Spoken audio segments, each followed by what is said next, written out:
Првата и втората точка од дневниот ред на денешната 38 седница на Советот на општината ги донесоа и најспротивставените дискусии на опозицијата и позицијата, кои со различни аргументи дебатираа на 9-месечниот извештај за работењето на комуналното јавно претпријатие Водовод и за извештајот за извршувањето на буџетот за третиот квартал од годината.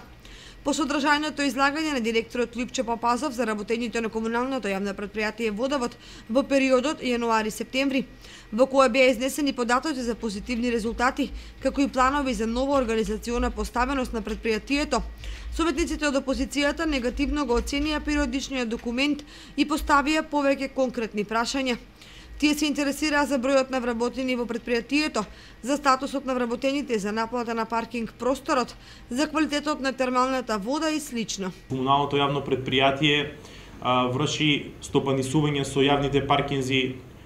тоа со обележените паркинг простори во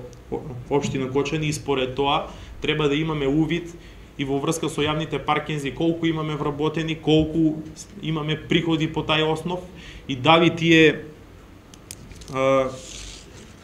приходи се оправдани, дали одлуката за воведување на платениот паркинг е оправдан. Што се однесува до бројот на вработени, иако директорот неколку пати се обидува да не убеди дека тоа е можеби минимум број на вработени, меѓутоа имаме просечно 226 вработени и плюс уште поголем број на вработени кои што немаат решение на неопределено време, туку во една состојба на времени ангажирани вработени, кои што немаме увид колку се тие и дали тоа значи дека во моментот комуналното јавно претпријатие, значи ова ми е конкретно прашање до директорот, дека во моментот комуналното јавно претпријатие го има и максималниот број на вработени од неговото формирање уште во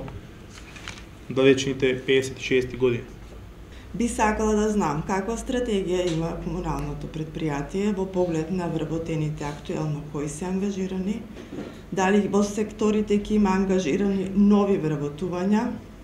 и како истото тоа ќе биде изрегулирано, бидејќи вие како менаџер, правејќи ја целата стратегија, имате насоки, знаете и како ќе се одбиваат работите и знам дека луѓето кои што се запослени таму сепак ќе ги интересира, а и нас граѓаните ќе речам што всушност ќе се случува со ова нова систематизација. Во однос на прашањето за бројот на вработените, убаво стои во извештајот, не е